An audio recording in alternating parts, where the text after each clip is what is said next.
জঙ্গি তৎপরতায় জড়িত থাকার অভিযোগে ডাক্তার রাফাত সাদিক শফিকুল্লাহকে 2 দিনের রিমান্ডে পাঠিয়েছে আদালত। রাফাত জামায়াতে ইসলামের আমির ডাক্তার শফিকুর রহমানের ছেলে। তাকে এক সহযোগী সহ গ্রেফতার করে পুলিশের সন্ত্রাসবাদ এবং আন্তঃদেশীয় অপরাধ দমন ইউনিট। রাফাত সিলেট অঞ্চলে জামায়াতুল আনসার ফিল হিন্দাল শারকিয়ার সমন্বয়ক হিসেবে কাজ করতেন। পারভেজ রেজার প্রতিবেদন। ডাক্তার রাফাত সাদিক শফিউল্লাহ, বাবা জামায়াত ইসলামী বাংলাদেশের বর্তমান আমির ডাক্তার শফিকুর রহমান। পুলিশ বলছে, সিলেটের রাগিব আলী মেডিকেল কলেজে বসে ধর্মপ্রাণ তরুণদের টার্গেট করে জামায়াতুল আনসার ফিল হিন্দাল শারকিয়ার দাওয়াত দিতেন জামায়াত নেতার এই পুত্র। সেখান থেকে তরুণদের কথিত হিজরতের মাধ্যমে বান্দরবানে প্রশিক্ষণের জন্য পাঠাতেন।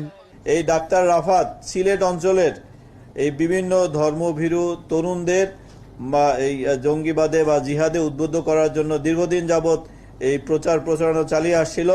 কোরআন প্রশিক্ষণ কেন্দ্র খুলে তার আড়ালে এই তাদেরকে জঙ্গিবাদে দীক্ষা দিচ্ছিল। এবং সবচেয়ে নতুন যে বিষয়টি আমরা তাদের কাছ থেকে জানতে পেরেছি, তারা বেশ কয়েকজন যুবককে বা জিহাদে উদ্বুদ্ধ তরুণকে তারা বোমা বানানোর কৌশল সহ বোমা বানানোয় প্রশিক্ষিত করেছে এবং তারা বোমা বানিয়ে তার সক্ষমতাও যাচাই করেছে। 1 নভেম্বর এমন কথিত হিজরতকারীদের ধরার পর বেরিয়ে আসে ডাক্তার রাফাতের নাম।